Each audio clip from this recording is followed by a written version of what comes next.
দুজন ছাত্র উপদেষ্টা ছিলেন, মানে ছাত্র প্রতিনিধি ছিলেন আসিফ মাহমুদ সজীব ভুঁইয়া এবং জনাব মাহফুজ আলম। তারা পদত্যাগ করবেন এটা শোনা যাচ্ছিল এই কারণে যে প্রধান নির্বাচন কমিশনার আগামীকালকে নির্বাচনের তফসিল ঘোষণা করবেন। বলা হচ্ছিল যে তফসিল ঘোষণার আগেই তারা পদত্যাগ করবেন। এবং আজকে আসিফ মাহমুদ সজীব ভুঁইয়া একটা প্রেস কনফারেন্সও ডেকেছিলেন। ধারণা করা হচ্ছিল সেই প্রেস কনফারেন্সে যেয়ে উনি হয়তো পদত্যাগের ঘোষণাটা দেবেন, কিন্তু তা তিনি দেননি। তিনি বলেছেন ঘোষণা আসবে প্রধান উপদেষ্টার কার্যালয় থেকে। পরে তাই হয়েছে, প্রধান উপদেষ্টার কার্যালয় থেকেই ঘোষণাটা এসেছে। এবং প্রধান উপদেষ্টার যিনি তথ্য সচিব আছেন, প্রেস সেক্রেটারি, তিনি অফিসিয়ালি জানিয়েছেন যে তারা দুজন প্রধান উপদেষ্টার কাছে গিয়ে যার যার পদত্যাগপত্র দাখিল করেছেন। মজার ব্যাপার হলো পদত্যাগ তারা করেছেন বটে, কিন্তু এটা কিন্তু আজকে থেকে কার্যকর হবে না। মানে কার্যকর হবে তফসিল ঘোষণার সঙ্গে সঙ্গে। মানে যদি তফসিল ঘোষণা আরও দুদিন পরে হয়, যদি পিছিয়ে দেওয়া হয়, তাহলে দুদিন পরের থেকে হবে। মানে যেই মুহূর্ত থেকে তফসিল ঘোষণা হবে সেই মুহূর্ত থেকে তাদের পদত্যাগপত্রটা কার্যকর হবে। আমি এই জিনিসটা বুঝলামই না। ভাই উনি পদত্যাগ করছেন, শেষ, পদত্যাগপত্র গ্রহণ হয়ে গেছে, শেষ, তাহলে তফসিল ঘোষণা পর্যন্ত ওয়েট করতে হবে কেন? এর কারণটা কি? তার মানে ওনারা কালকেও অফিস করবেন, কালকেও দুই একটা ফাইলে সিগনেচার করবেন এবং তফসিল ঘোষণা হবে কালকে সন্ধ্যায়, তার পরশুদিন তারা অফিস হয়তো করবেন না। তফসিল ঘোষণা একদিকে হতে থাকবে, আরেক দিকে তারা ফাইলে সিগনেচার করে থাকবেন। বাংলাদেশে কিন্তু ফাইলে সিগনেচার করাটা মারাত্মক একটা মানে ইম্পর্টেন্ট কাজ। অনেক ফাইল তারা সিগনেচার করবেন, দেশের উন্নতিতে বিশাল ভূমিকা রাখবেন তারা। মানে আমি না এই বিষয়গুলো ক্লিয়ার না আমার কাছে, আমি বুঝি না কেন এরকম করতে হবে। কারণ এটা কি জেদাজেদির ব্যাপার নাকি? এদের পদত্যাগ করা উচিত আগে বলা হয়েছিল, কিন্তু এরা যেন জেদ ধরেছিলেন না আমরা করব না। এবং প্রধান উপদেষ্টার এখন বোঝা যাচ্ছে যারা প্রধান উপদেষ্টাই জেদটা ধরেছিলেন, এরা ধরেনি। প্রধান উপদেষ্টা বলেছিলেন যে আমি যা বলবো তাই হবে। আমরা এতদিন একজনকে চিনতাম যে উনি যা বলতেন তাই হতো, এখন এখানেও আমরা দেখছি যে উনি যা বলেন তাই হবে। উনি চাচ্ছেন আগামীকাল থেকে হবে, আগামীকাল থেকে হবে কেন? সৌজন্যতা বলতে তো একটা ব্যাপার আছে। আচ্ছা, এই কাজটা করার মাধ্যমে এই যে তফসিল ঘোষণার সঙ্গে সঙ্গে তাদের পদত্যাগটা কার্যকর হবে, এই যে কথাটা, এটা দেখলে কি বোঝানো হচ্ছে? এটা কি এই বোঝানো হচ্ছে যে তফসিল ঘোষণার আগ মুহূর্ত পর্যন্ত যদি অন্তর্বর্তীকালীন সরকারের কোনো উপদেষ্টা দায়িত্বে থাকেন এবং তফসিল ঘোষণার সঙ্গে সঙ্গে যেন এই পদত্যাগপত্র জমা দেন, তাহলে এই সরকারের নিরপেক্ষতা ক্ষুণ্ণ হবে না, এটা বোঝাচ্ছেন? মানে কি? এরপরে যখন তত্ত্বাবধায়ক সরকার আসবে, যেটা আমাদের সংসদে মানে এর মধ্যে আমাদের পাশ হওয়ার কথা আছে, সংসদে পাশ হবে আগামী সংসদে, যেটা কি জুলাই সনদে আছে, তো সেটা যদি পাশ হয় সেখানে কি আছে? সেখানে কি এভাবে বলা হয়েছে যে তত্ত্বাবধায়ক সরকারের যারা থাকবে উপদেষ্টা, তারা যদি নির্বাচন করতে চায় তাহলে তারা তফসিল ঘোষণার আগ মুহূর্ত পর্যন্ত দায়িত্বে থাকতে পারবে?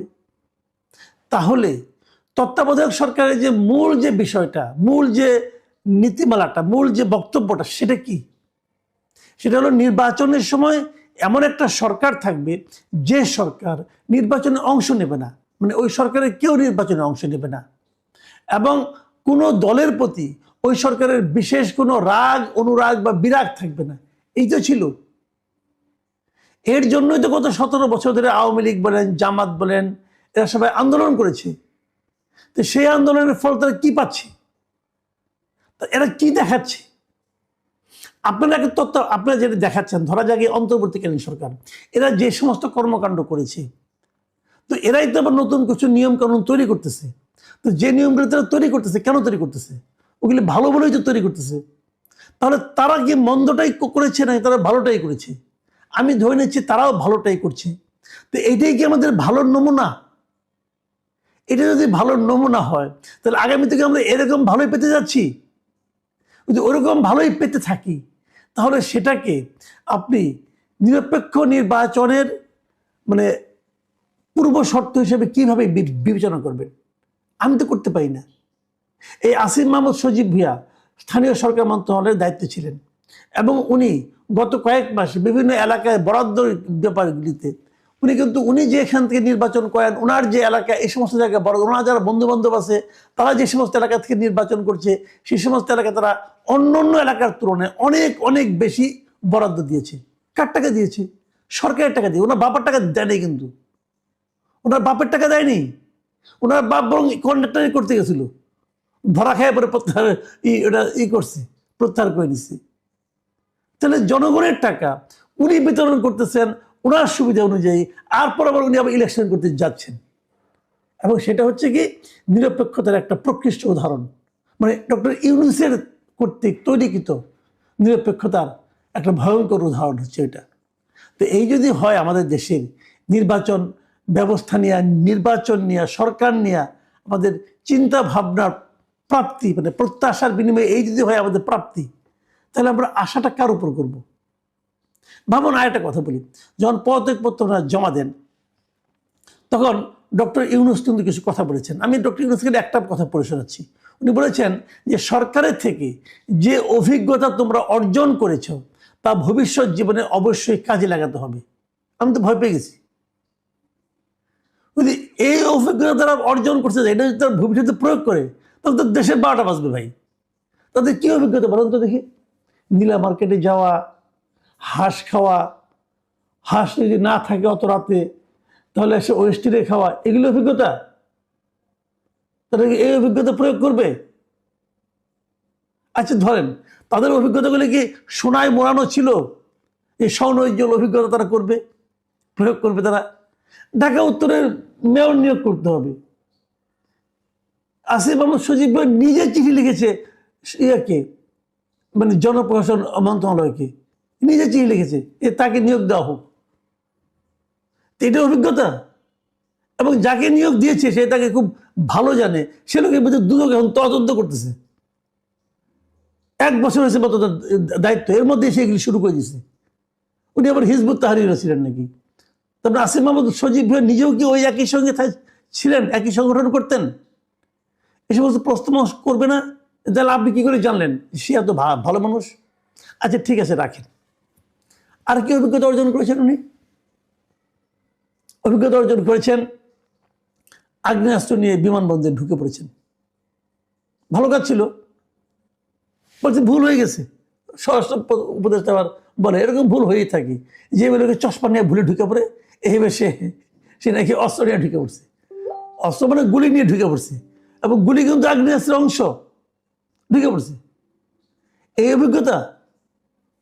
আচ্ছা, এই সমস্ত অভিজ্ঞতার বিপরীতে আমার একটা প্রশ্ন মনের মধ্যে খুব জাগছে, আমি এটা প্রশ্নটা করতে চাই আপনাদেরকে। আসিফ মাহমুদ সজীব ভাইয়া যখন অস্ত্র দুটো অস্ত্র কিন্তু ওনার লাইসেন্স দিয়েছেন, তখন তো উনি একটা বিশেষ বিবেচনা লাইসেন্সটা পেয়েছেন। কি বিবেচনায়?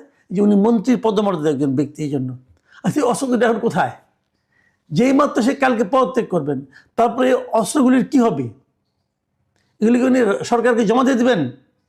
এই অস্ত্রগুলি কি উনি নিজের টাকায় কিনেছিলেন নাকি সরকার কিনেছিল? যদি নিজের টাকায় কিনে থাকেন, এটাকে উনি কোথায় পেলেন? দুটো অস্ত্রের দাম কত ছিল? ওনার ইনকাম কত ছিল? আয় কত ছিল? এই সমস্ত প্রশ্ন কিন্তু আমরা করছি। উঠবে না, আমি এখনই করছি। শুনেছি ওনারা নাকি হিসাব জমা দিয়েছেন। হিসাব কার কাছে জমা দিয়েছেন? জনগণের কাছে হিসাব দিতে হবে। আমরা দাবি করছি এই 2 উপদেষ্টার সম্পত্তির হিসাব, স্থাবর অস্থাবর, ওনাদের কেবল না, ওনার পরিবারের হিসাব জনসমক্ষে প্রকাশ করা হোক, এটা আমরা চাই। পাশাপাশি যারা আগামীতে সরকারে আসবেন তাদের প্রতি আমার একটা আহ্বান আছে। সে আহ্বান হলো, এই যে উপদেষ্টা যারা আছেন এদের নামে এরই মধ্যে গত 1 বছরে আমরা যে সমস্ত খবর পেয়েছি বিভিন্ন জনের সম্পর্কে, আমার কাছে অনেকে খবর পাঠায় ভাই, যা পেয়েছি সেগুলো আমি আশা করবো আগামী যারা সরকারে আসবেন তারা এগুলি বিচার করে দেখবেন যে ওনারা আসলে কী করেছেন। বিশেষ করে শেষের 2-3 মাস, এটা তো খুব সিরিয়াসলি দেখা উচিত যে করেছেনটা কি। আমি কেবল 2জন ছাত্র উপদেষ্টা বলছি না, সকল উপদেষ্টার ব্যাপারে আমি বলছি বিচার করতে হবে। কারণ ওনারা কিন্তু সন্দেহের ঊর্ধ্বে নন। ওনারা যদি নিজের থেকে হিসাবটা আগের থেকে প্রকাশ করতেন তাহলে আমরা বলতে পারতাম সন্দেহের ঊর্ধ্বে। ওনারা কিন্তু আগের থেকে বলেননি তাদের কি সম্পদ আছে। সম্পদের হিসাব প্রধান উপদেষ্টা নিজেও দেননি। কেন দেননি? সেই হিসাবগুলো আমরা চাই। আস্তে আস্তে কিন্তু যেতে থাকবে।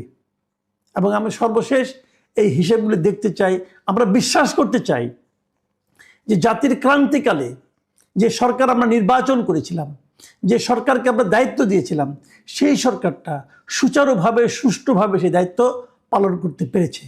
যদি আমাদের এই বিশ্বাস বাস্তবায়িত না হয়, তাহলে তার যে প্রতিফল সেই সমস্ত লোককে তার ভোগ করার জন্য প্রস্তুত থাকারও আমরা আহ্বান জানাচ্ছি। প্রিয় দর্শক, এখন এই পর্যন্তই।